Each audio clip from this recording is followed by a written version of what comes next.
Welcome to this edition of Titans and Trailblazers, where we bring you a trailblazing innovation. Today, I'm going to host two South African behemoths. So today, for the first time in the history of the show, we're going to have a part one and a part two. But hey, all that for a little later. For now, I want to welcome you to one of Africa's biggest inspirational platforms, where we look at the lives of those who blazed the trail, gone ahead. And then we sort of understand what steps they took, where they had missteps, where they had major victories, so we can learn from them and then take a leaf from their book and become better at what we do. I'm called Professor Robert Ebohinson, and interestingly, one of those I'm going to interview today described me yesterday as an academic evangelist. So that's my new appellation today. I'm Professor Robert Ebohinson, an academic evangelist from Africa. We'll be right back. Welcome to Titans and Trailblazers. I'm a brands manager. Of course, I accept only quality and affordable printed souvenirs for my promotional campaigns. I'm the head of academic affairs of a very important institution in Ghana. Of course, we only deal with quality, reliable printing companies for our institution's printing materials. I'm talking about appointed time printing. Appointed Time Printings. We take pride in our extensive print scope that transform your ideas into captivating visual masterpieces. We delve into the core objectives and vision of each print project. Precision printing is at the heart of our printing process as we meet your tight deadlines. Our rigorous inspection, color verification, and overall printing excellence are assured. 20 years of printing excellence. It's always a pleasure working with you to create a vibrant, dazzling printing experience that gives you a masterpiece. Appointed Time Printing, your world of quality and affordable printing. Attention all farmers, are you ready to take your crops to the next level? Introducing 3 effective organic composts that will revolutionize your farming practices. ACAP, KCAP and Iricop brings to you the ultimate solution for your fertilizer needs. Introducing the ACAP Grade A, KCAP Equiafua Jinkwa, and the Iricop with cocoa blends, palm blend, and mulch. These are made from locally sourced municipal solid waste, and these are the perfect choice for sustainable farming. Join the organic revolution today. Boost your crop yield, improve soil health, and support sustainable farming practices. Choose ACAP, KCAP, and Iricop organic compost for a greener and bountiful harvest. For your purchase and more information, call the numbers on your screen. Our products are endorsed by COCOBOD, Planting for Food and Jobs, and the Ministry of Food and Agriculture. Located in the beautiful neighborhood of East Legon, Accra, AH Hotel and Conference has all the comfort and luxury you need for the perfect getaway. From check-in to check-out, our friendly staff look forward to pampering you and making your stay special. Our new safety features, such as shielded check-in desks, masked employees, and contactless restaurant menus and door keys, will give you peace of mind as you enjoy your stay. Our spacious and contemporary designed rooms and suites are the height of luxury and style, fitted with modern amenities for your convenience. Take your company to the next level when you host a conference or meeting in our ultra-modern conferencing complex. But don't forget to take time to relax and rejuvenate as you enjoy our many on-site facilities such as our gym, pool, and world-class restaurant. Locate us near American House or call or visit us online today to start planning your next stay. AH Hotel and Conference. Afrocentric. Hey, what's up? How far with your internship? To be honest, I'm so nervous about starting this new role on Monday. Oh, please. I know you'll be great at it. You should be worried about what benefits they have. Example, do they have health insurance? I doubt they will have that for internet. But no shaking. I have NHIS already. As you answer a line, ting. Ina, look at you. What are you going to do in the office when you can just download their app to register for an NHIS membership? Yes, my people. You heard right. You can now download and register your membership on my NHIS app. No long queues or tedious paperwork. All you need is your Ghana card to register for yourself and for others. Once you register, you get a new digital NHIS card on your phone. My NHIS app gives you access to credentialed health facilities and services across the country. NHIS covers over 95% of disease conditions in Ghana. Access to healthcare just got easier. Now let me sign up quickly. Miss Seth, I'm starting work next month.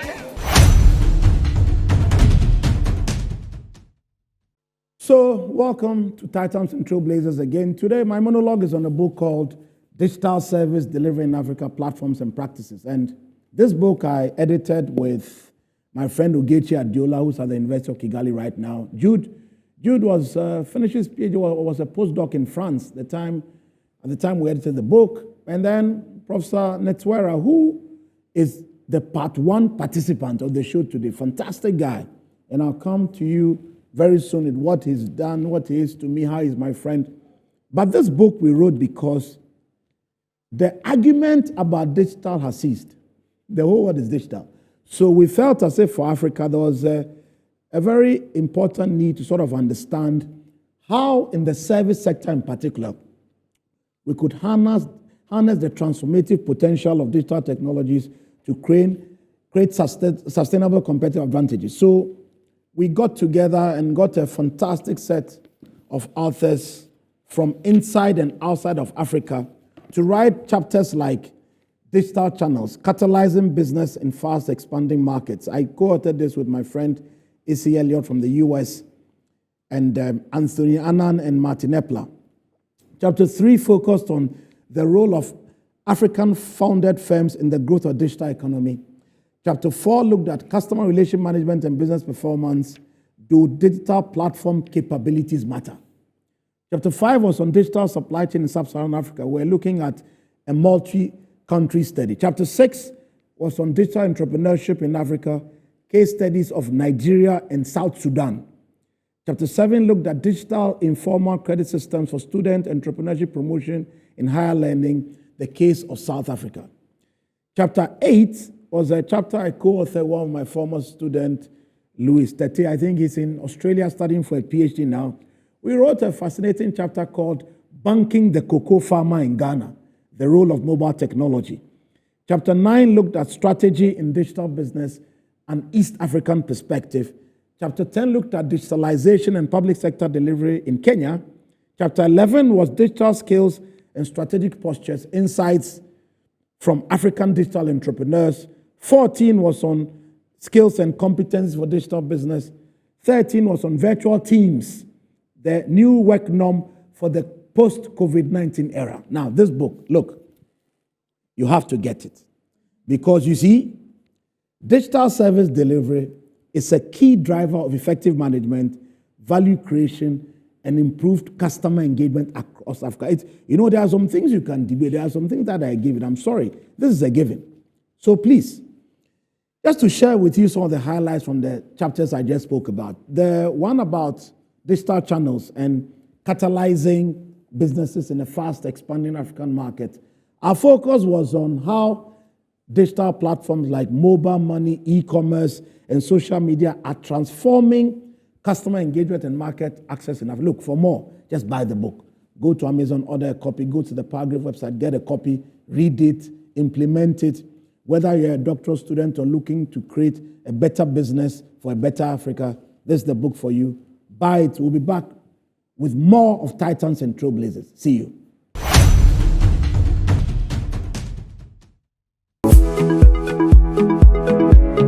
Sometimes the unexpected happens and the hero falls down in his own story. But he needs not stay down for long. Cosmopolitan Health Insurance is your trusted health partner.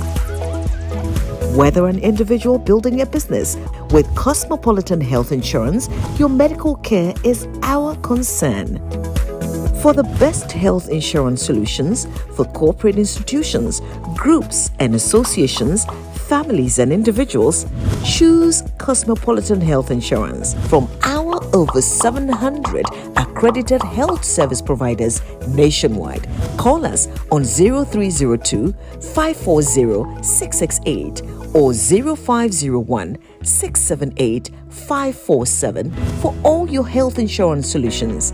Cosmopolitan Health Insurance, your medical care is our concern.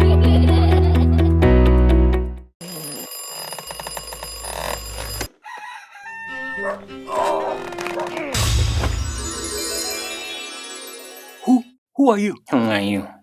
Charlie, I'll be you from the future. Who doesn't sleep on that slice of bread you call mattress anymore? Don't some slippers then follow me. It is part of the mattress we did the front there. Yeah? Happiness mattress where the dead for time. Wait, what are you doing?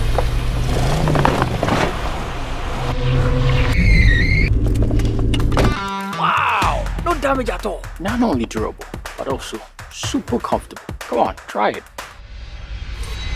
Nothing day like Ash Foam. Enjoy full body support and unparalleled comfort for a restful sleep. Don't forget your keys. Get the premium sleep experience with mattresses from Ash Foam. Visit any of our showrooms nationwide or at ashfoam.com. Look around. Home also need a makeover. Mine clearly does. So we went to Ashroom and found the Como collection. It had everything we're looking for and more. Matching furniture for the entire home, designed with you in mind. Where's Como collection? Dressing up is just a breeze. Always ready with the perfect accessory. A magic dressing mirror. One look and you're ready to face the world. Or at least the kids. A bed perfect for young men who want a table that turns into a treasure chest.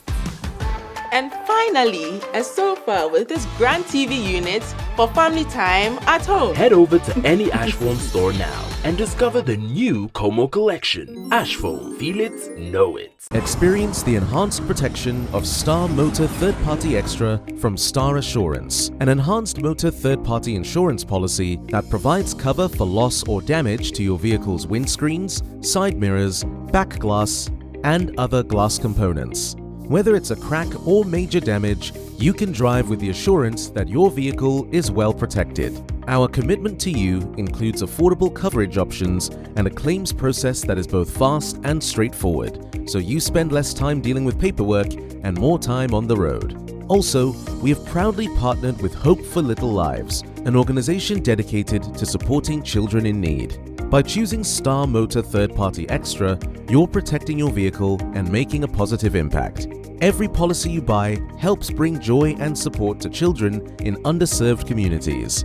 Reach out to us now on our toll-free numbers 0800 177 177 or 0302 245 906 to sign up.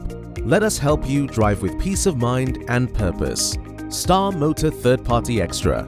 Drive with confidence, give back with heart. Star Assurance, your solid partner. Welcome back to Titans and Trailblazers, and this is part one of the two-part series today. Today I have my friend, my buddy, my big brother, my Pan-African soldier friend. You know, we work in the academy together, and it gives me the greatest pleasure to introduce Professor Funufero Netwera to you, just to have him introduce himself, tell you why he's in Ghana, tell you where he's from, and tell us what his Durban journey has been. Fulu, you're welcome. Thank you. I'm very happy to be here. Thank you so much. Tell us, who is Fulu? Well, look, I mean, I can speak the whole day about myself and what I've been doing all along. But in summary, really, I'm the Executive Dean of the Faculty of Management Sciences currently at the Durban University of Technology. I also run an institute, the BRICS Research Institute at the university, at the same university, Durban University of Technology. And there I work with academics from across the BRICS nations. So I'm here in West Africa with a team. Before you get to why you're here. Yes, please. You've been director and dean on every business corner. Tell us, so that we understand who we are. You see, the gray hair shouldn't be for nothing. So we need to know all the various stops you took before you got to this Durban junction. What was the bus stopping? Yes. Thank you very much. No, indeed, I've been around. I think I've worked for more than 10 institutions in South Africa, including but not limited to the Human Sciences Research Council, where I was initially a chief researcher, but I came back to the Human Sciences Research Council as a board member. Worked at the CSIR, where I was a senior researcher working with scientists who were doing research on water. I moved on and I managed grants at the National Research Foundation. that was really a privilege and honor for me to manage grants for the higher education system in South Africa. Indeed. And indeed, I got to network with academics throughout the sector. I moved on. I was director of research at the biggest university in South Africa, the University of South Africa. I moved on and I was director of the business school in Limpopo, at the University of Limpopo. From there, I became the director of the South African BRICS think tank. That is where my BRICS research work started. Correct. I moved from BRICS Research Institute down to Cape Town, where I was the deputy dean for research at the Cape Peninsula University of Technology. Correct. Then I went and managed the Northwest Business School. Correct. I met you there. That's where we met for the first time. Interesting experiences. Yes. Very much so. Very much so. And I moved from the Northwest University down to Durban. And the intention, the lure was for me to come to Durban and establish a business school. Correct. And at the same time become the executive dean of the faculty. Okay. As I speak, the business school is running. Correct. It has graduated a few MBAs. Correct. It has numerous students, and we've got now a director responsible for that business school. So I accomplished my mission for going to DUT. But apart from the business school, which other units operate in your faculty?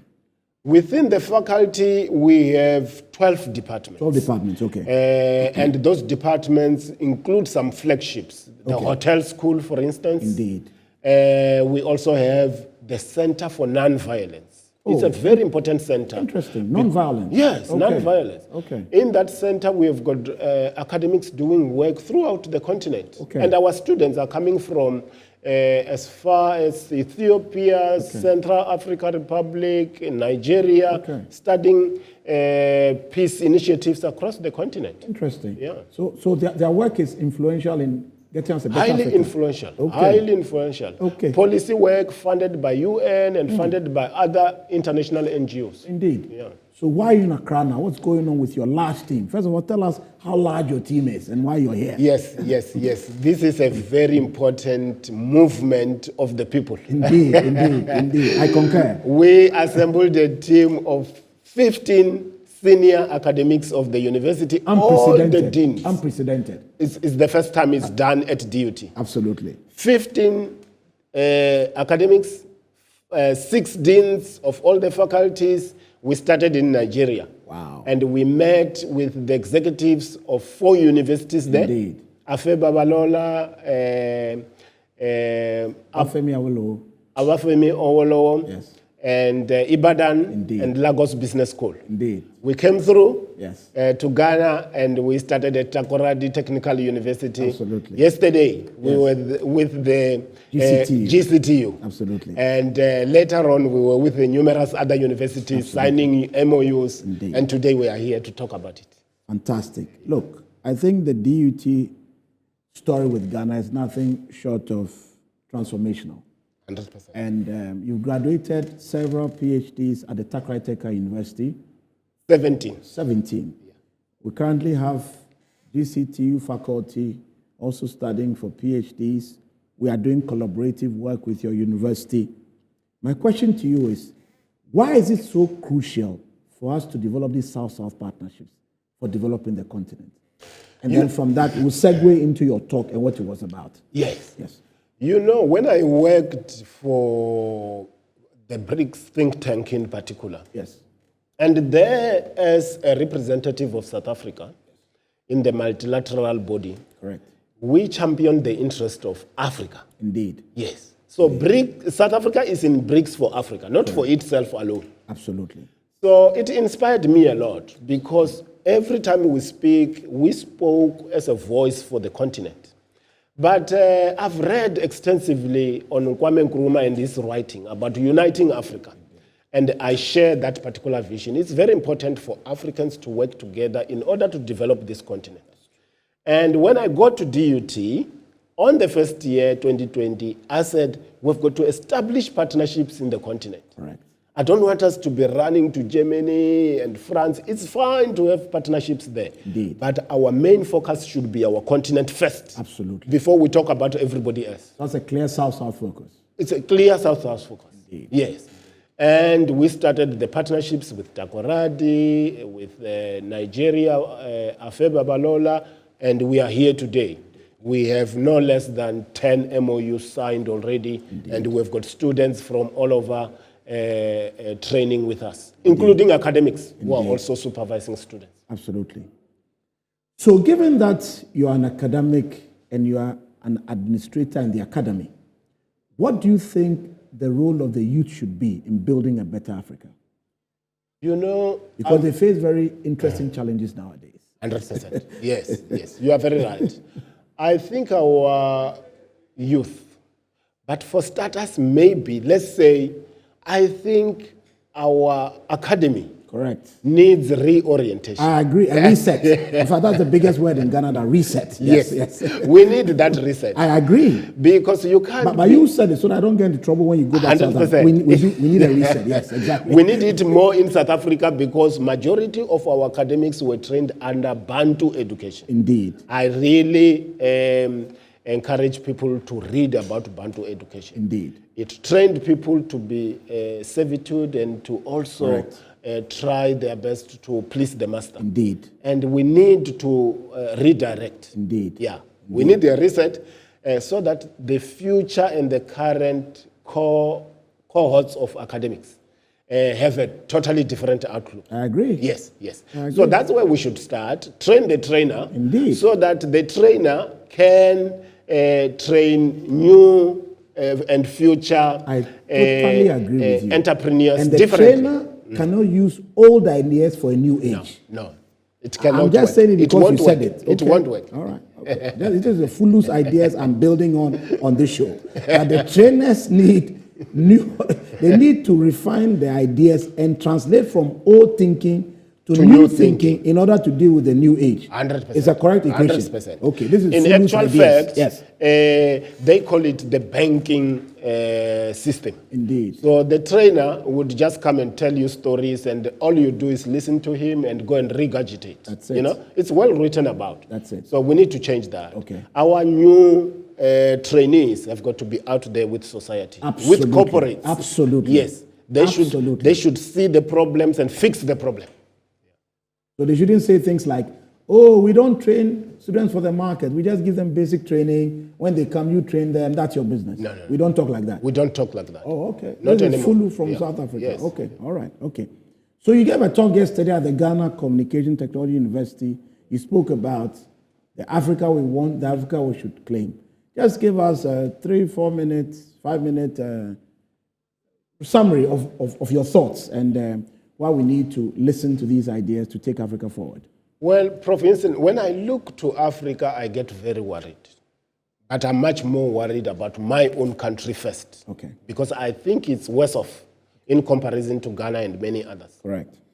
So I'm very worried about the continent, and I think we need to chart a new path for this continent. Indeed. And what do? I think we need to look to history. Correct. It's very important to have a rear view mirror that shows you where you're coming from and the hurdles you have come through, and so that you have a perspective of where you should go.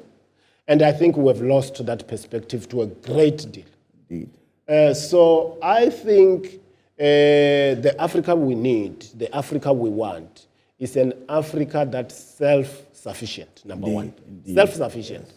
We should stop looking out for aid. In fact, in a recent interview in Germany, my president said we should learn to be self-reliant. Very, very similar to self-sufficient. Yes. So I think you're aligned with him. 100%. Yes. So we should stop thinking that some people from somewhere will come and fix our problems. I agree. We should fix our problems. I agree. So the graduates we train in the engineering school here in Accra should be the ones who are developing the road here. Indeed. This road, we should not import engineers to come and build. It should not happen. I agree. Otherwise, close that engineering school. Absolutely. Yeah? Absolutely. So we should make sure that the water that we drink here is purified from our own rivers. Absolutely. Yeah? So there is quite a lot. We've got a lot of sun that we can harvest in order to power our economy. So we need really to train sufficient engineers, energy engineers, to come and power our economies. Because without energy, and we're talking now about green energy, which is a new but much more even powerful concept. Indeed. We need to make sure that we've got the relevant skills. As it is said, and I said this yesterday at the talk, Africa has got 60% of arable land in the world. So what are we doing with the arable land? We're still importing food, basic food. You will find Ghana, South Africa doesn't produce sufficient rice, doesn't produce sufficient vegetables. We should do this in our continent now. Why don't we churn out young agriculturalists, give them necessary implements, give them loans where necessary, and give them targets for production, and make sure that they feed the nation, number one, but equally important, they make sure the products are marketed out of this continent in order to bring in the necessary revenues. Absolutely. So to close on your part of the show today, I want you to give me 3 compelling reasons why we must all come and study at the DUT, because I've been to Durban several times. I love the beaches, but I love the classrooms as well. So since I'm not the one recommending, what will your thoughts be for people who want to study for undergraduate, master's, doctorate degrees? What 3 reasons can you give us for them to study at the famous Durban University of Technology? Well, for starters, you have got individuals who are committed to the development of the continent. Indeed. Now, when you come down, you will be well received. Correct. We will look after you. We will make sure that you complete your studies. Indeed. And we will equally make sure you do not pay for your studies. Indeed. Ask all those students who have graduated and who are enrolled. Absolutely. They are not paying for their studies. Absolutely. Not many universities will do that. That is correct. Yes. That is so. I keep telling everybody that my DUT relationship is special because not all universities do that. Yes. It is what it is. So you can see we put our investment where your mouth is. Yeah, exactly. It exactly. Is what it is. Yes. So besides that, we've got the resources. Yes. We've got the resources, the equipment, the laboratories in the university. Indeed. To supervise the students, to help the students attain What about the beaches? The beaches. Oh, of course. Talk about it, because not everybody wants to come and just study accounting information systems. Yes. You have to go and unwind on the weekend. Yes. And the beaches are beautiful. Yes. You know, we are in the Indian Ocean and our beaches are warm. Eh? Yes, very much, very much. Very that much, is very very much. important. Very when much. you come from the Atlantic Ocean, it's very important. Look, on this beach note, and go to Durban note, I want to thank you all for staying with us for part 1 of the show of Titans and Trailblazers. Stay tuned in for a very riveting part 2. See you. Hey guys, so I got this app. It's called Ayoba. It's a chat app that helps me with beauty tips and cooking tips. A super app that feeds me music and the latest sports content. I even use it for my studies. And the good news is, I don't need to use my data bundle because I'm on MTN. Chale, the app just did be. Ayoba, the all-in-one app that lets you chat, call, read, play, pay, and listen. Use Ayoba at no data cost on MTN. Download Ayoba now.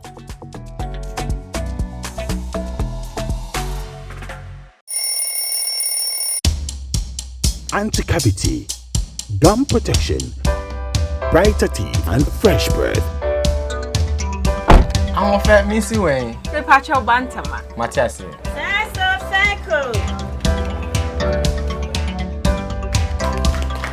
It's her smile. The fresh breath. Me Gidi say we use Kel 360 toothpaste. Some kind. Kel 360 toothpaste. Gaskia, Kel 360 toothpaste. It's a gum protector. Onim jom kasan. Ine kosen. Kel 360 did the work. It's cool mint. Gives me fresh breath and your confidence booster. You will see so feeling kikawen ye. Kel 360 toothpaste. Happy smile. Kel 360 toothpaste, anti-cavity, gum protection, brighter teeth, and fresh breath. Kel, happy smile. This advert is FDA approved. She's coming. She's coming!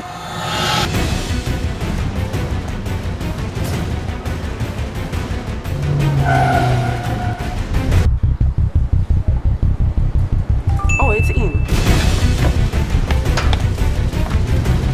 Madam Recito!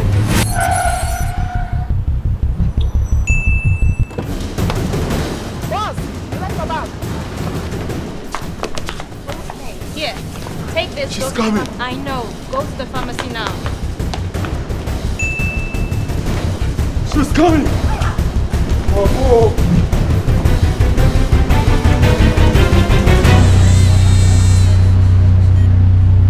She's here.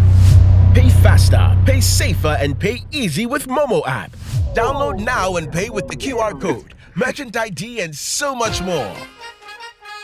Now let me tell you why you should choose Safari Valley as your conference destination. The new conference building combines modern amenities with the tranquility of nature, providing the perfect backdrop for your next seminar and corporate retreat. The only conference destination with so many activities. You don't have to travel to visit your tennis club, the gym, or the stables. They have it all. Enjoy this rooftop viewing deck, basking in the sunlight with the sight of wild animals roaming freely in their natural habitat. At my break, I'm able to practice my putting. It's a unique experience that sparks creativity and rejuvenates the mind. Visit Safari Valley Eco Resort in Ghana, bringing you closer to nature.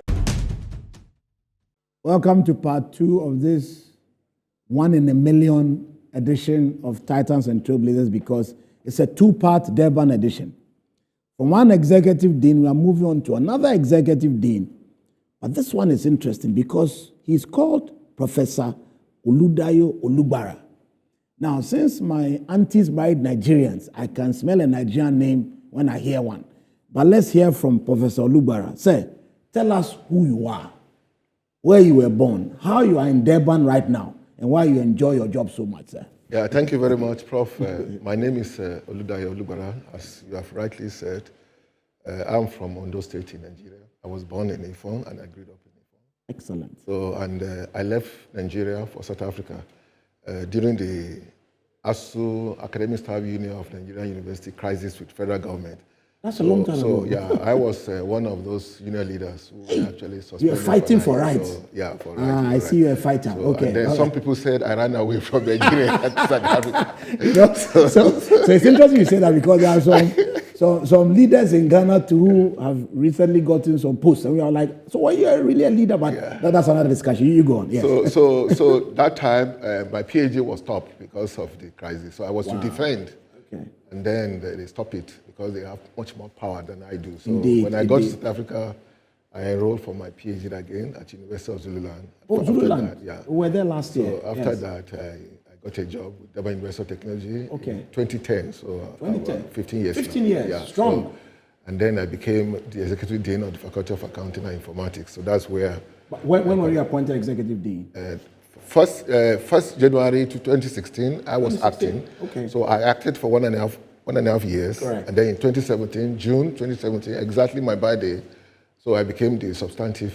What did you do on that birthday? Because the blessing was double. Yes, your age increased and your salary increased. Yes, everything about me increased. Okay, all so right. it was the blessing of the Lord. No, you see, the Bible says that you get double for every shame. Yes. So you got double. Congratulations, sir. Thank you very From much. your striking days to your elevation days. Okay, so tell me this. Durban University of Technology has become like probably the most important partner from the South for Ghanaian universities, because we are building all these excellent collaborations.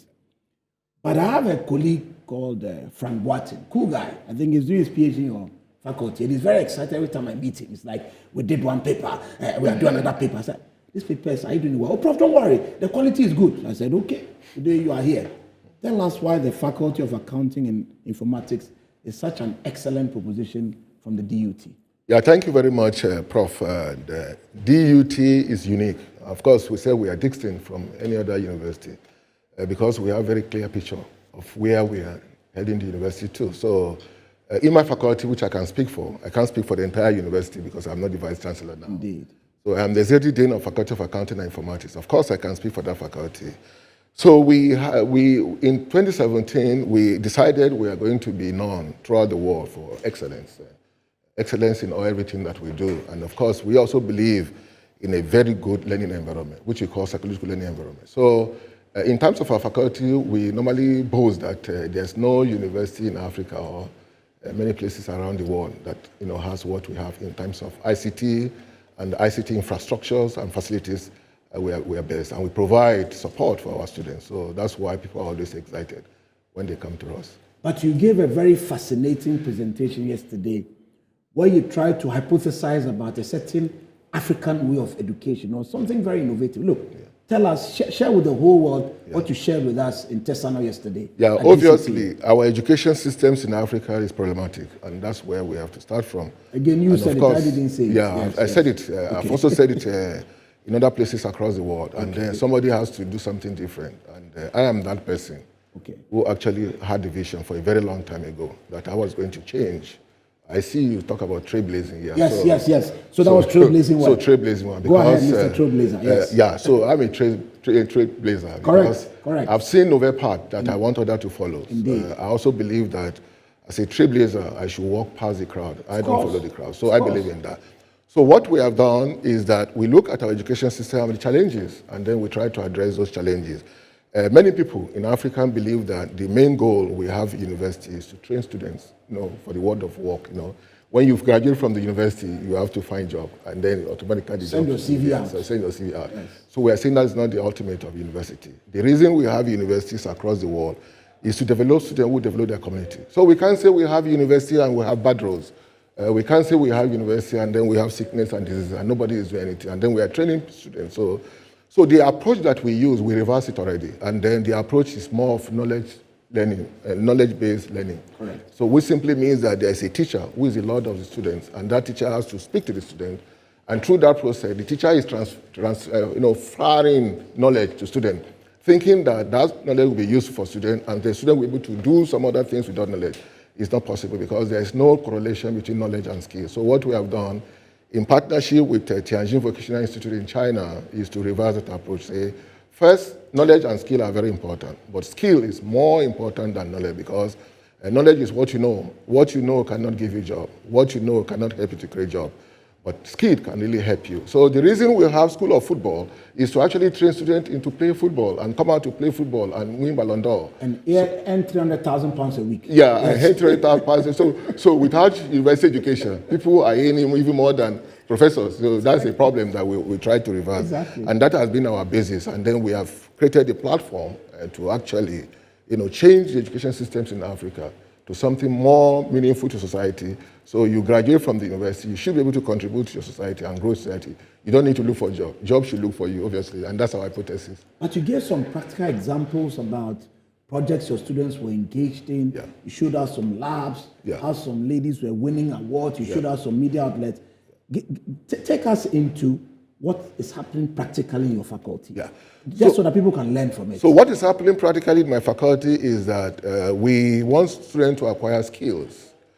So if you have come to study degree in IT, it simply means that you should be able to write programs, algorithms, develop algorithms, and develop apps that obviously can help society. I have quite a number of them here. I could have even shown you.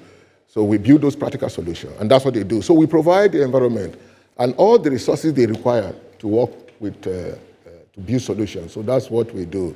So our approach is that our students we give them the environment. The resources are there. So they start building applications in IT and accounting, for example. And then professors will go and see what they are doing. So when you see what they are doing, you find out what theory can you use to actually improve what they have done. So the theory is coming from the professor to improve what students have developed in terms of product and services. And that's the only way. So when you have product, for example, there are quite a number of our students, right from second year, for example, Zime got our own company, second year, because she was producing IT solutions, and then people want our skill, people want our knowledge. So because when you have skill, people look for you. But when you have knowledge, you look for jobs. So that is the idea. And so the platform is already created. Hold on. When you have skill, people look for you. They look when for you have knowledge, you look for a job. You look for a job. It's very powerful. That's the difference. So, Go ahead, yes. yeah, because when you have what people are looking for, they will come to you, obviously. Indeed. So our university has become a holy ground, Israel, where people visit us. That is it. So we receive students from Netherlands, from MIT, all over the world, coming to use our resources. Indeed. And those resources are really very unique, for example. And we are leading when it comes to fourth industrial revolution. In fact, when the BRICS Future Skill Group came to our university, they were so impressed. We took them around and they were impressed and they said, Prof, in 2014, we are going to establish 10 BRICS workshop. So we changed our classroom to workshop. Workshop simply means that there are practical equipment where students actually go there. And the only way to acquire skill is by practicing and doing. So our students will use their brain and their hands to actually develop products and services, for example. So, and then we were the first university to be given the BRICS workshop for training students in the AI and the big data. So we are very, experienced in that area. So that's the kind of education. And of course, that is the right way to go. You don't train students to be a job seeker, but you train students to be entrepreneurial, to be innovative. And how do you do that? We found a solution through our approach. We call that approach Engineering Practice Innovation Project. So it's an advanced form of project-based learning. Okay. We have students right from the first year, right from the beginning, they are working on real-life projects that solve societal problems. Okay, I was just reading on your newspaper this morning about 25,000 people infected with TB, tuberculosis. What are our university doing about that? Absolutely. So that's the goal of what university should be. Problem solvers. We must be solving problems of our African society in Africa. There's no country in the world that will come to your country and solve. In fact, they want you to have more problems, so that you can rely absolutely on them. Absolutely. So we are the ones to address our problem by making our education to be more responsive to our society. We should be able to address those problems, and then people can be creating more jobs. So it's not possible for students. I know Ghana has about 10 universities, both private and government universities. So maybe on average, every year you get one. Ghana. Let me tell you something. Maybe you didn't know. Okay. If you go to the Ghana Tertiary Education website, we have over 300 higher education institutions in Ghana. Very good. Plenty. Okay. So if you have on average, let's say 300 higher education, and each university higher education will graduate 3,000 students, could be more than that. So multiply 3,000 students by 300, so how many thousand? And then you want them to be employed every year. Which company can absorb that? It's not possible. And then you continuously graduate thousands of students every year, thinking there are companies or industries that will give them jobs. It's a mirage. It's not possible. So the only way is to reverse it. And then when people graduate, they are also be able to set up their own business, offer consultancy services, create new jobs. And that's the way we are looking. But the way you speak is very surprising to me, because typically when you take somebody in accounting, informatics, you don't have such a conspicuous focus on innovation, entrepreneurship, build it, solve it. What's your motivation for this strong innovation entrepreneurship fire in your faculty? What is it? Surprisingly, in 2012, I was in NICTA. NICTA means National ICT of Australia. Okay. And then they took us around. I represented government, Department of Communication. Okay. And then when I got there, I saw those beautiful things. And then I went to the director. I said, hey, this thing, I'm going to do it in South Africa. Okay. The director said, where will you get money? I said, the money will come. That is it. And when I had the opportunity, before I became the dean, I was already in that. I was doing, but it wasn't as strong as when I became the dean. So when I became the dean, and I had the opportunity to form partnership. So we have partnership with almost all big companies across the world. Microsoft, Amazon, Arm Computing. Arm Computing is the largest semiconductor, industry across. In fact, when they came from UK to us, they actually went to Toyota SA and told Toyota SA, hey, why are you guys coming to UK? Durban University of Technology is there. Please go and meet them. Everything you are looking for, they have it. So that was inspiration, because we have seen, and for a very long time, I've seen right from when I was secondary school, I see the problem in our education system. And that's why I so determined that if I have opportunity, I'm going to change the story. And that's what I'm driving at now. So in 2019, I was in China, Tianjin Vocational Institute. I gave a presentation.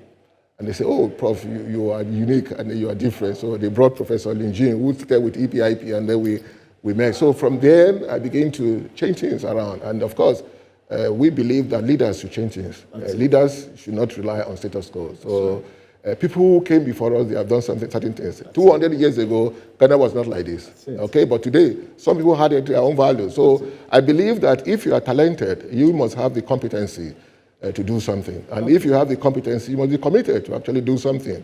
And if you are committed, people should see your contribution. So you can't be a leader and then you are not contributing anything. What are you doing there? So, and that's my belief and my principle. If I can't commit myself and I can't contribute to my society or to my university, there's no basis for me to be doing. So I actually want to change. In fact, when I was interviewed in 2017, they asked me, the chair asked me, Prof, can you tell us one thing you would do? And they will give you second time. I say, I like challenging myself. I say, currently we have about 104 lecturers. 78 of them have no master's qualification. When I become the dean, no one in my faculty without master's qualification. That's it. We only have 3 professors now. Dean is one of them. So if you take dean out, we have 2 professors. That's it. By the time I become the dean, we will have at least 10 professors. Today we have 12 professors. We have 46 PhD in our faculty. And all the accountants, they are now having master's qualification. No one without master's qualification in our faculty. Because somebody has to just go there. Accountants sometimes think they don't need PhD because they are chartered. We have 3 professors in accounting in our faculty now. Okay. And then, even when I went to SACDA, they were praising me and saying, hey, Prof, you have done well. How did you do it? We need to take some of your PhD. I said, they won't come. Because what we are giving them, you can't give them there. So today we have many people with PhD in accounting, surprisingly. So that's a game changer, and that's what leadership is all about. That's it. If you can't change the system, you don't have to be there. So we are determined to change what is not correct in Africa and then to replace it. So as we begin to wrap up, tell us 4 things that African youth should do to guarantee a brighter future for themselves. And before you answer, let me tell you what I'm asking. You see, I've learned by experience that you can trust God to take charge of your own future rather than relying on some external parties that may come or may not come to your aid. So I want some practical trailblazing ideas about how African youth across the continent can really take steps towards a brighter future for themselves. Yeah, first, thank you very much, Prof. I think I sympathize with African youth, obviously, because African youth today, they have been so absolutely reliant on government, which is not supposed to be. There's no government who can give you everything you want. Even some want government to marry for them. Say, I want to choose a wife, the government must help me to get a wife. So African youth should not rely on government. That's the first thing, because we have irresponsible government across Africa. So that's the first thing. So I have 4 things. And then again, I'm also looking at the future, what will happen in the future. In the next few years. So before you continue, Bill Gates said in the last 48 hours or so that 10 years from now, things like tutoring, lecturing, medical diagnosis, it will disappear because AI will eat up all those things. So you should get ready for a world that is freely democratic, so maybe you should continue from there. So the future will change. Obviously, it will be different from what we have now. Even the industry, nobody will own industry. Industry will be freelance agent. People will just go to work, and then because machine learning and AI and robotics will be part of our ecosystem, so they are going to change things around for us. So I want to advise the youth of Africa in particular that they should hold their destiny in their hands. That's the first thing. First, there are 4 important things that will make you survive in the future that we're trying to create. In fact, Japan, they are driving the new feature called Society 5.0 based on the solution to 17 SDGs. So, and then the future will be changed completely to Society 5.0, which is a blend of Education 5.0 and, of course, Industrial Revolution 5.0. So the first thing that youth, I know the youth in Africa want 2 things. They want job and they want money. They should move away from that. So because the wants are not as important as needs. So they must start with the needs. And they need 2 things. For example, they need to acquire the relevant skill. So skill is really very important. So in whatever they are doing, even if you are playing football, even if you're a wrestler, you know how to fight very well. You become very successful. So whatever you know you can do well, don't follow the crowd. They must walk past the crowd. Because sometimes we become what we are and regret because of the crowd, peer influence. Indeed. My friend is a medical doctor. I also want to be a medical doctor. That may not be your part. Okay? So high skill. Yeah. So the first thing is must acquire the relevant skill to survive in the future. So that's the first thing. And of course, the second thing is that once you have the right skill, you get a good job. If you can't create one yourself, you get good job. So high skill, good job. Yeah. Number so 3. if you have the high skill, then you will get good job. And then if you have the good job, you must be able to increase productivity where you are, okay? If you increase productivity where you are, you'll be distinct, obviously. And then The fourth one is that the salary or the wages will come better, and then they can survive. So those are 4 things. So there's a scripture in Ecclesiastes 10:10 that says, if an axe is blunt, you need a lot of energy. Yeah. But wisdom is profitable. So high skill is correct. It's correct. So on that trailblazing high skill note, I want to thank you for joining us for this absolutely fascinating edition of Titans and Trailblazers, Durban edition. And I'm happy you came, and I'm sure you enjoyed it. See you again soon. Thank you. Bye-bye. Thank you. Thank you too. Thank you.